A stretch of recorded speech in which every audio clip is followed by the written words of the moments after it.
Hello and welcome to the Help is Here podcast brought to you by the Beyond Compulsion Academy. Today I'm joined once again by my co-host Mary Portis. Welcome on the show, Mary. Today we're going to talk about the real reason people watch porn. So, Mary, welcome on the show. How are you doing today?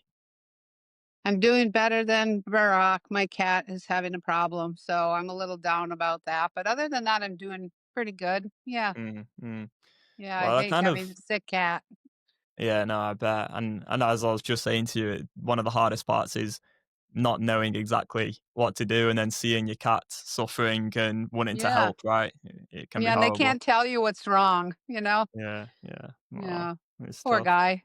Yeah. Yeah, yeah. So the reason I bring up this topic then of what is the reason you really want to watch porn is because so many people have have a misconception, being fed to them. Really, I was fed this lie about the reason that I was watching porn. For many years, I thought it was loneliness, lack of purpose, maybe tiredness, stress, not enough stuff going on in my life, feeling disconnected, trauma, of course, many things from childhood.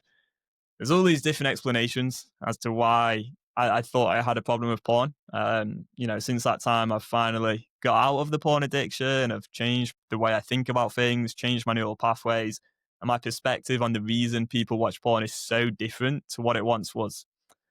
Now, I was messaging a client, not a client actually. It was just somebody who was in touch basically this week.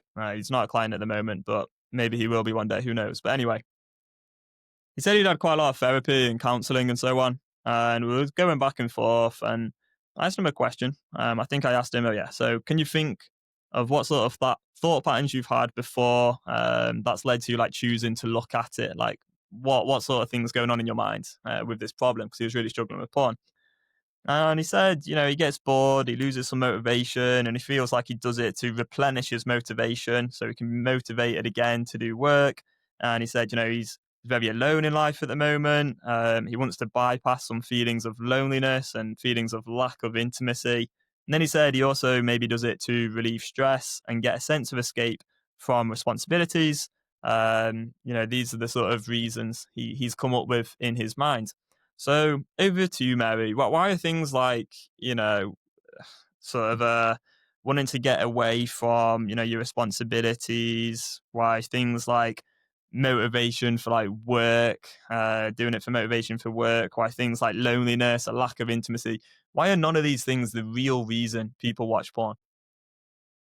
Well, you don't want to get away from your responsibilities. You want to get out of the discomfort of withdrawal, which is normal because it's uncomfortable. But if I was talking to a guy yesterday in a Liberation Day call, and he'd spent $10,000 on therapy, and and it was all about what are you feeling? What are you feeling? What are you feeling? So it's normal that people are looking for these reasons, these responses. Oh, I'm doing it because of this. I'm doing it because I'm lonely. I'm doing it because I'm disconnected. I'm doing it because I have a lack of intimacy.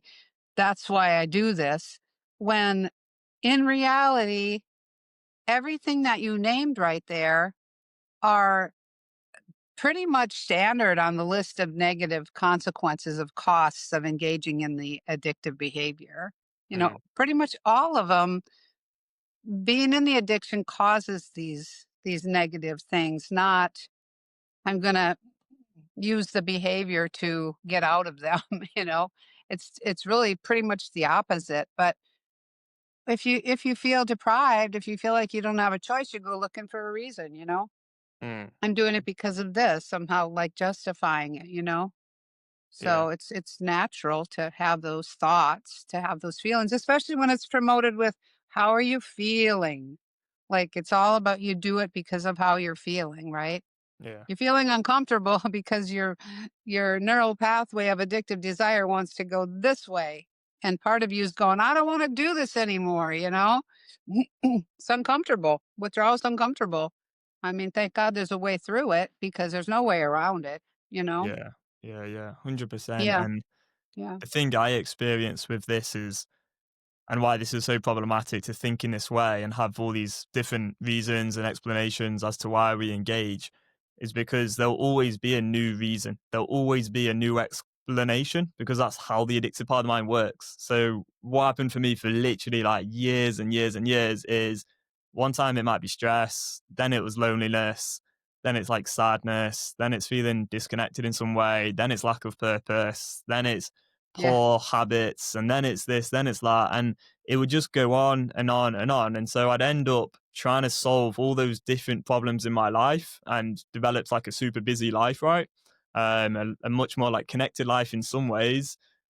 And then it's like I end up still choosing to engage, like I ended up still relapsing. And then eventually, I think for me, after like 10 years of being stuck in that cycle, it kind of got to a point where I was just like, well, I'm doing this because I'm horny and I want to Yeah, do right. it. And I Yeah, didn't yeah, really yeah, have any answers yeah, left until I met you and realized that that yeah, wasn't the reason, and what was going yeah, on is I had these addicted neural pathways and my yeah, brain was wired to have these yeah, cravings. And so yes, experiencing that without acting on it was very uncomfortable. And so obviously yeah, the addictive part of the mind would come up with all these rationalizations and excuses as to yeah, why I was choosing to engage back then.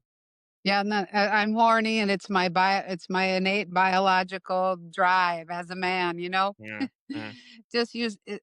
The thing is, I feel like it's can be such a relief, for the clients when it's like the only reason that you do it. I mean, break it down to the simple, you know, even if your life was free of all this other stuff, yeah, the most fulfilled life you had, everything was going great, right? You're still going to want to do it because you are wired from wanting to do it to acting on it. mm. It's gonna come up, that's why the whole removing triggers thing is so silly, you know? Yeah, yeah, yeah, absolutely. And Yeah. and there's going to be certain situations as well where I feel like people are going to want to do it more, but because we've almost been like brainwashed by all these like self improvement and neuroscience books and whatnot, that like if we have the desire, it's a bad thing and we're going to get out of control. It's almost like there's this misconception that let's say you feel lonely one day and therefore you want to watch porn. Because you've been taught that if you want to watch porn, you're going to get out of control, you do end up watching porn. And because you don't have a tool to deal with that desire, you do watch Yeah. porn. So then in your brain, you go, okay, well, every time I'm lonely, I end up watching porn. So then you have this like incorrect thinking, this incorrect thought pattern that the loneliness is causing the porn, but it Right. just isn't. There's still a space between you having the wanting, having that desire, and how you respond to it. And that right there is like the thing to actually focus on is how do you respond to that desire? Because there's nothing wrong with having these desires. These neural pathways are wired from a very, very young age. Most people, I was talking to a guy today. Again, it was 12 years old. I had a Liberation Day call with someone, and yeah, he got addicted to porn from like around the age of 12. That's when he first starts Yeah. watching it. It's very common. So, you are going to have these desires because your neural pathways have changed in this way. But that's not to say they can't be changed again, due to Yes. neuroplasticity. If you manage to think through these desires in a rational way repeatedly, you can change your brain and you can start to respond to these desires in a much more rational way. And then over time, what happens is you feel lonely and you feel lonely. It's like that that's just feeling lonely. It's nothing really to do with porn because you've changed that wiring in your brain. Yeah, exactly. Yeah. It's, yeah, the more I think about it, with this wiring from such a young age, yeah, thankfully, though, a lot of the guys, they become unhappy with the situation at a pretty young age too. We have a lot of guys in their 20s. We have 30s, 40s, 50s, 60s, that's probably the oldest is in the 60s, And not to say that they can't change it at that stage of the game, because absolutely you can. You can change your neural pathways at any age.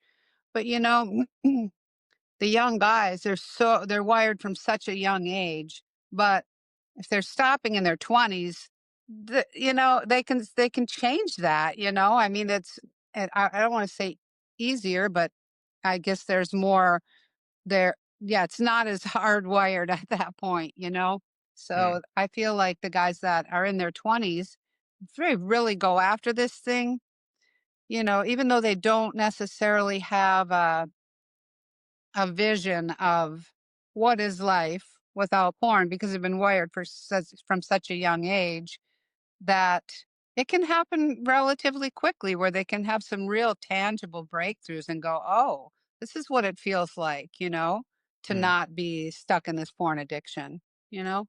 yeah. It's I yeah. think speaking as a guy in his 20s myself, I think the difficult part is like being so wrapped around a culture, like for all your life, really, that where this is like the norm, like this is just the normal thing Yeah. that everyone seems to do is like watch porn. And it's a bit more in your face now, I'd imagine, than it was in the past, like with social media and things, and most Yeah. people being on social media and there being, OnlyFans. And I was reading that Ugh. article that a client sent us this morning about there being like Yeah. 4+ million active creators on OnlyFans. Like that's a lot of people, you know?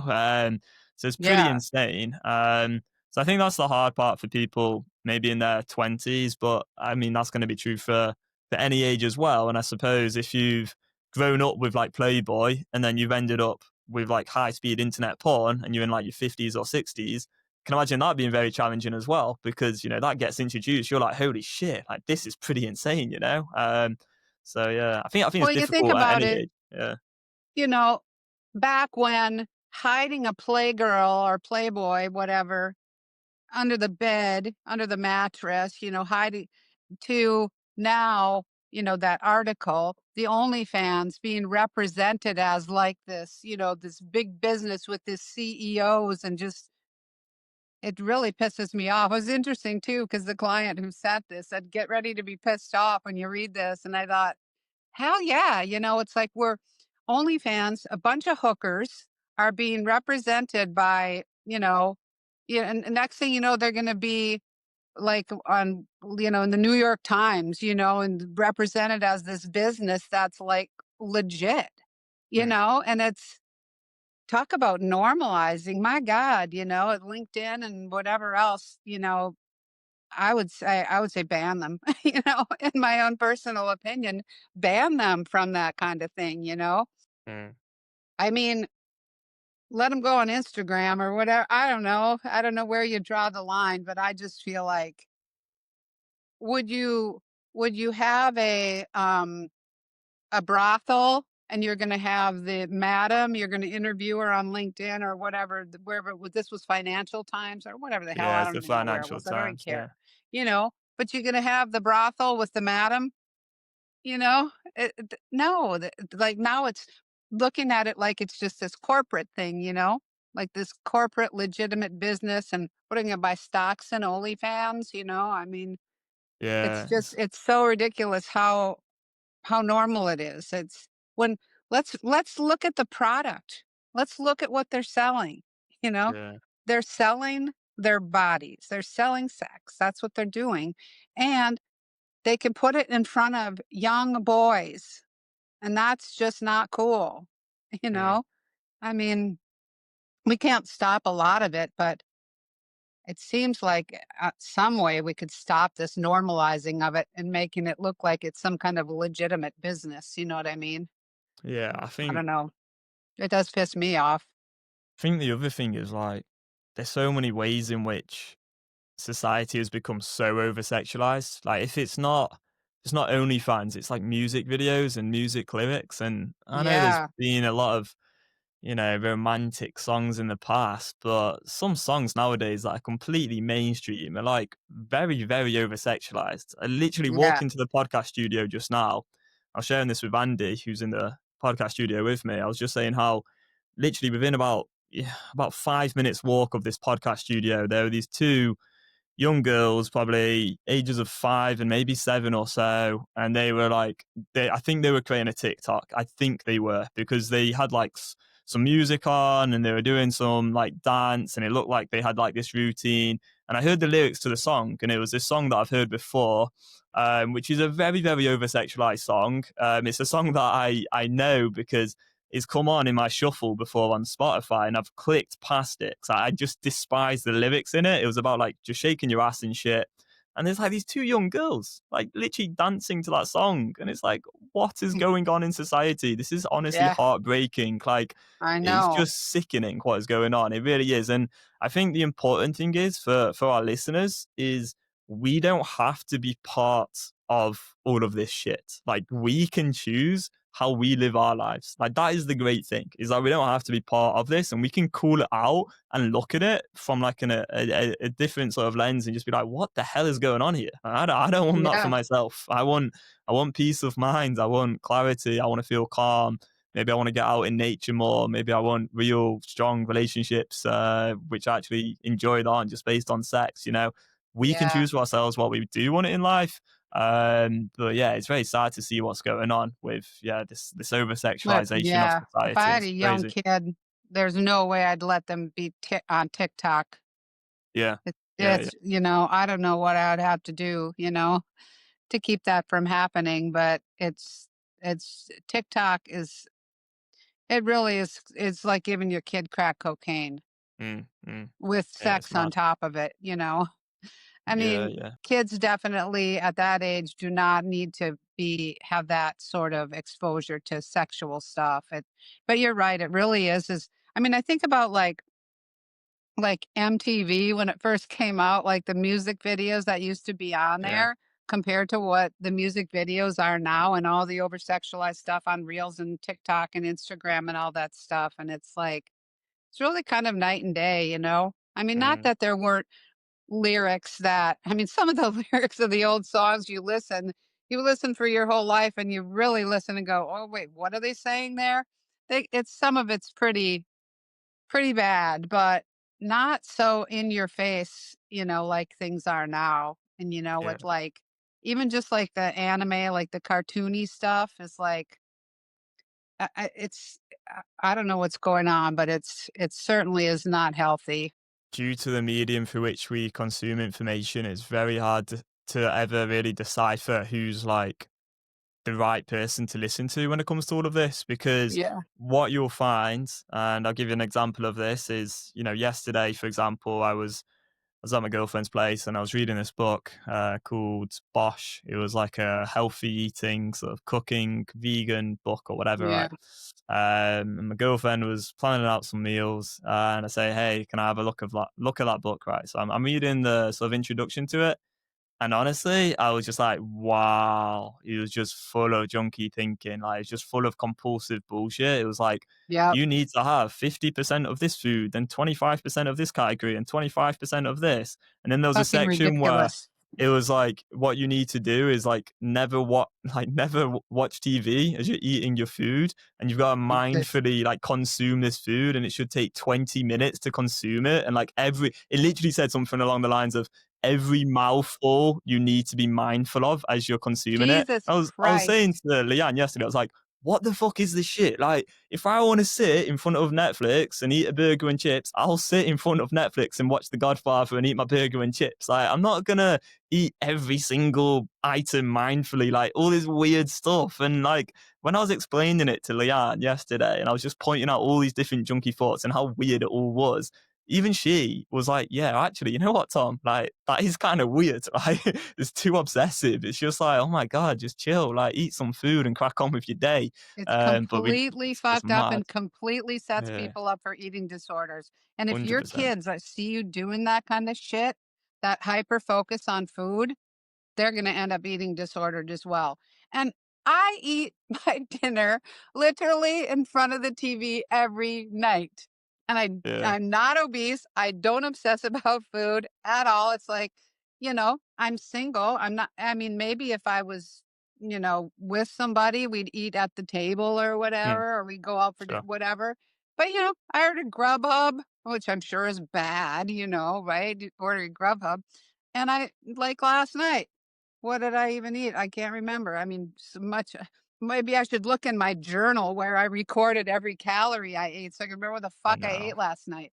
I ate it Crazy. in front of the Sunday Night Football, and I literally cannot remember what I ate. Oh, I know what I ate. I ate spicy fried rice from the Thai restaurant down on the corner, and I have a cucumber, and I cut up a cucumber, and I had cucumbers and spicy fried rice. It was good. Yeah, Yeah, that's what I ate, sounds good. but God, I'm gonna think about every bite I put in my mouth mindfully for what the fuck? It's wild. Talking Seriously. about cucumbers. Did I ever did I ever share that story with you about the cucumber that I was eating down the street that time? I don't know, but share it again because Alright. I'm This sure was a it's few hilarious. Yeah. yeah. It wasn't that funny, but I don't know if I did share this on the podcast or with you ever. But anyway, it was a few months ago. I was hungry and I wanted a snack, and I just went into like a Sainsbury's or whatever, and I just bought a cucumber, and then I was just eating this cucumber as I was walking down. I was actually in a park, so it was near my house in Sheffield. I was just walking through this park, Yeah. Encliffe Park, eating this cucumber just like on its own. Just yeah, like I didn't really care. Like I just eat whatever whenever. I don't really think these things through too much. Yeah. And there was like these four girls who were like about my age or so. And then they were looking at me like, what's that guy doing? Is he just eating a cucumber, like walking through the park?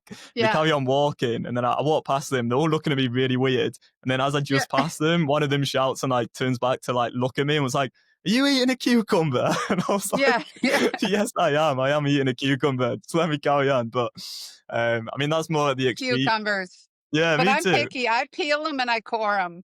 I take Yeah, the well, peels off and I take the seeds out. That's how I eat that's my cucumbers, but it's I the wrong love way to do cucumbers, it. and they have I'm so many joking. good uses too, you know? Yeah, So but yeah, but the idea that you're gonna, like, in any way, shape, or form, go to a book other than a recipe book where you're gonna figure out, because it gets damn boring figuring out what to cook and whatever. So maybe get some ideas from a book, but a nutrition book or whatever that's gonna tell you, like, 20 minutes and here's where you eat and here's where you don't eat and how much you think about each bite you take. And you record your calories and your fats and your this and your that. Oh my God, stop. yeah, Imagine, right? We got Uncle Harry in the body cast from my film, right? yeah, 7 misconceptions about the obesity epidemic, which is on YouTube. Anyone wants to see it, but all the shit. Okay, take this book that you had over at Leanne's, right? yeah. With you over to feed Uncle Harry who can't feed himself. And then think about all this shit in there. Like, it would be so ridiculous. If it was Uncle Harry, you'd go feed him some food and that would be the end of that. You wouldn't Yeah, think yeah, twice about it, you know? 100%. Because And people know what to eat. They know yeah, what's reasonable. But exactly, oh god, what's exactly. unreasonable is all the diet crap, which is way more prevalent than porn stuff. Well, I guess depending on your algorithms, what's gonna come up for you, but, Oh, right. you know. Yeah, yeah. There's a lot of that on Instagram for sure. And Yep. yeah, I do want to caveat the thing about Leanne's book because I said to her yesterday, "Oh my god, this book is like full of nonsense. Can I talk about it on the podcast?" And she was like, "Yeah, you can, but make sure you get across that I didn't read the introduction. It's just a book I want to learn some meals from." Okay. Because do you know what I Yeah. mean? So like, Yeah, some she recipes, doesn't. right?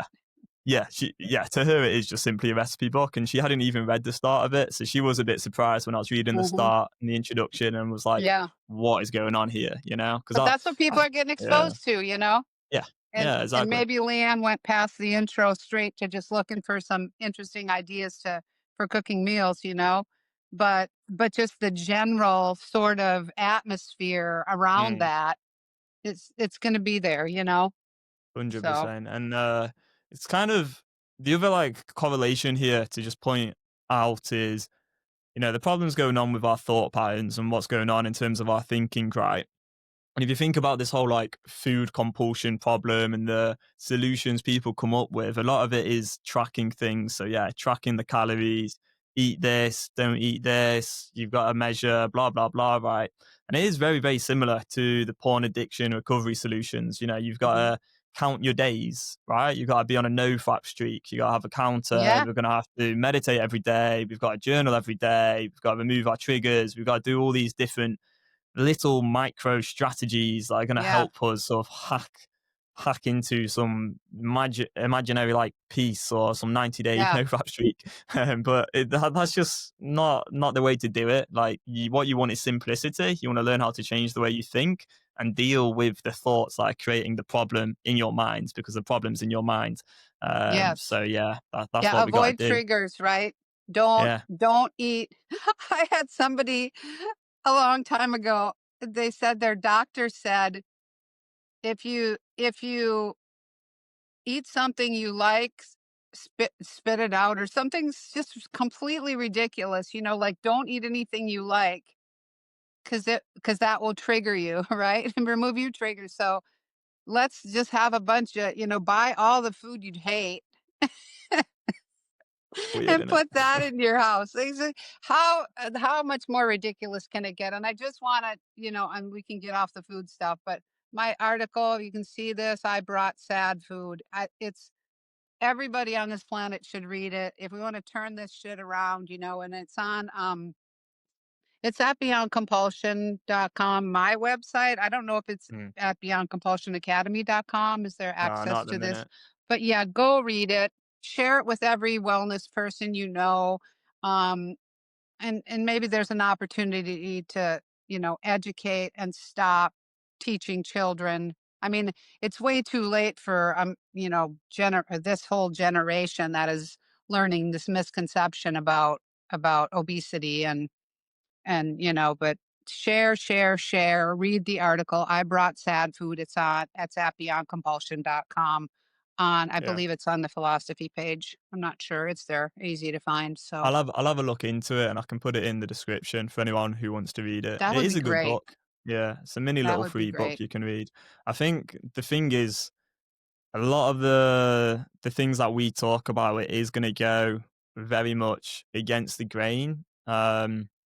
So yeah, it's up to you to decide how you wanna live. But Mhm. I think one of the Yeah. biggest shifts that we help people make is going from feeling confused, overwhelmed, going in loads of different directions into having just like a very strategic, simple process in place to change the way you think and feel in control of yourself basically all the time.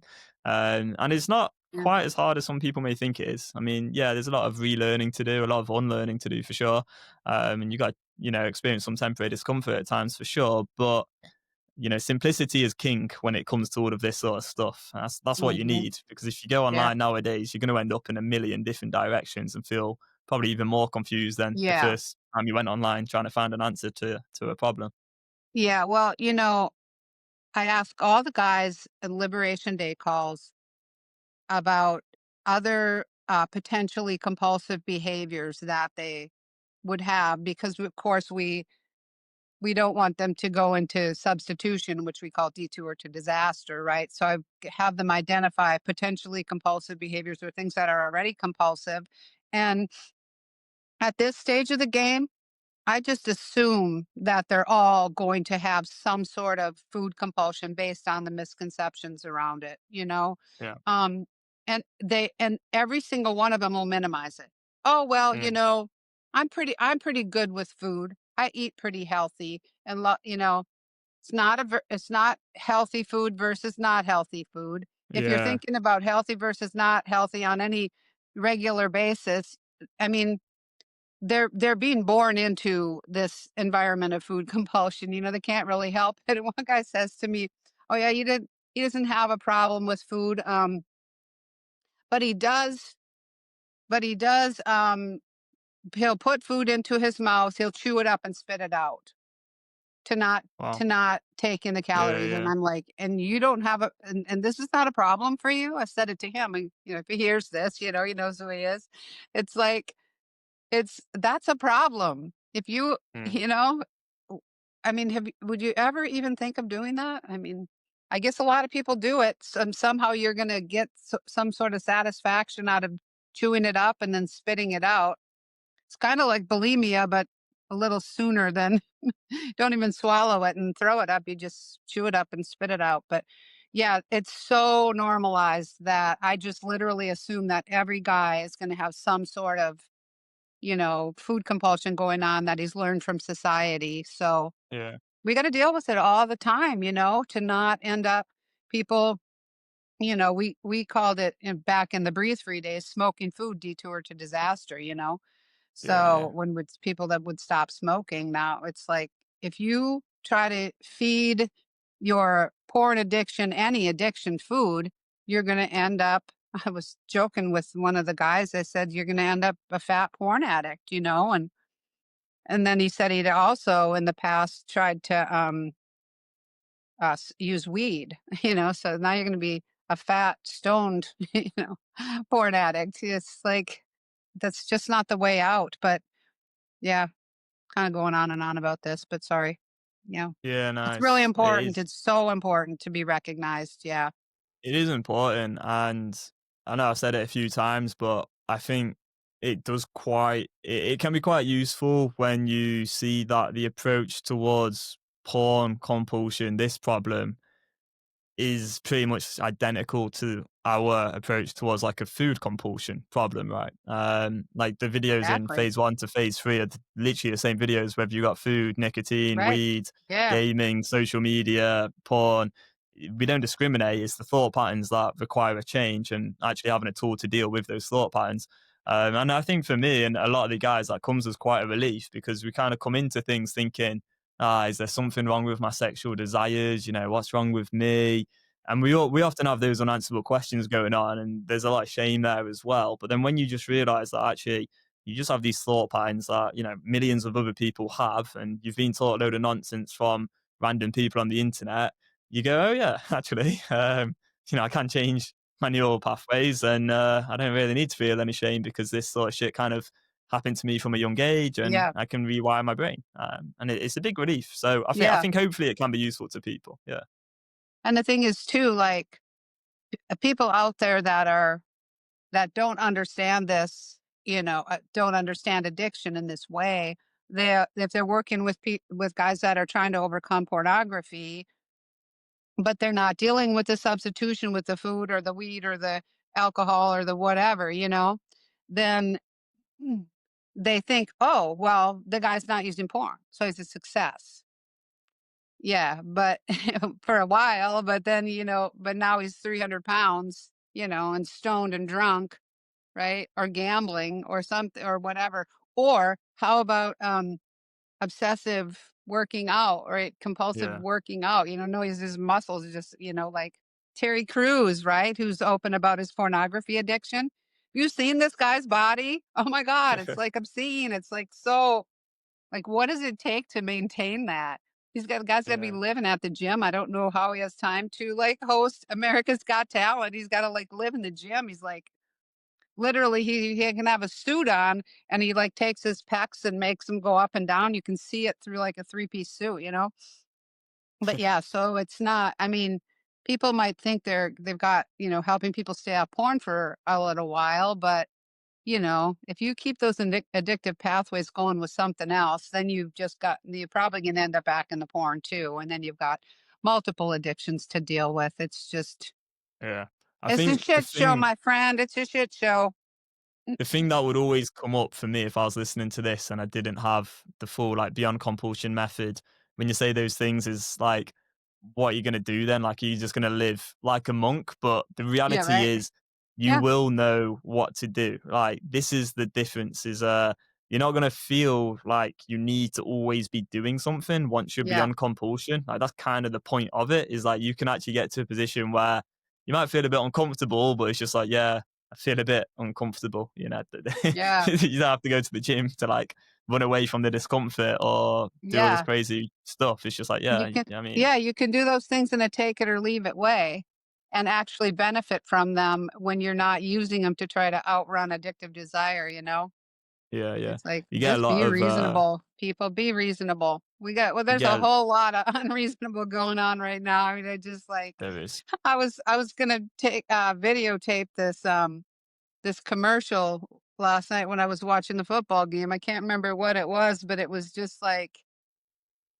oh, I think it had to do with I don't know, nothing super related, but the extremeness in the commercial where people are just like going crazy to get to some sale thing or I don't even know what the fuck it was. I should have taped Yeah, it for you, but I was just like watching it going, this is so not normal for people to act like psychotic over saving I don't know, $20 a month on some subscription or whatever the fuck I don't know what the commercial was, but I was just looking at it going, how do these people actually get on site to film this thing and act like this and think like somehow this is normal or okay or whatever, but that's what's going to sell, I guess, just go yeah, get out yeah. of control. gonna be just completely psychotically out of control. And so then we're gonna validate this with the commercial. So you're gonna go buy their product or whatever they're selling, you know?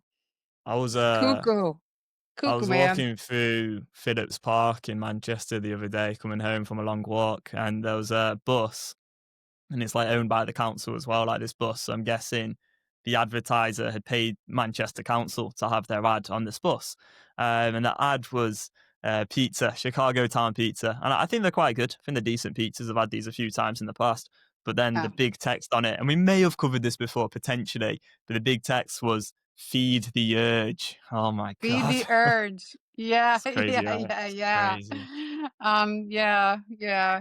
Some of the guys just sent us a crazy ad too. I don't remember what it was, but yeah, you're Once you craving notice it, what? you can't go back. Like, what once you see it in society, like you I see the know. junkie thinking, you I can't know. go back from that. Like, you just see it everywhere, and that's why like loads of our clients will just send us WhatsApps of mad shit they see around them, and they're like, "Tom and Mary, look at this," and it's Yeah, like, your "Yep, it's craving wild." deserves whatever, you know? God, Oh yeah, not goodness. good. Yeah, Yeah, it's really out of control. And you know, the masses are gonna keep getting stuck in it, and hopefully people that can recognize it will be like, wanna take a different route, and we're here for that, you know? yeah, Definitely exactly. can change your pathways. And you say we go against the grain, which I think is brilliant, you know? Because the grain is like, "Ugh, I don't wanna go there," you know? No, no, I don't want Cuckoo. to be part of the grain. No, me neither. 100%. Um, Yeah. I think I think what we talk about here, I don't know. I hate saying I don't know. I like to say I know, right? But What do I was, you I know, was Tom? exactly. I was about to say something along the lines of, well, you know what? There are a lot of people who think very rationally. They aren't engaging in compulsivities. It's not like everyone is in a compulsivity.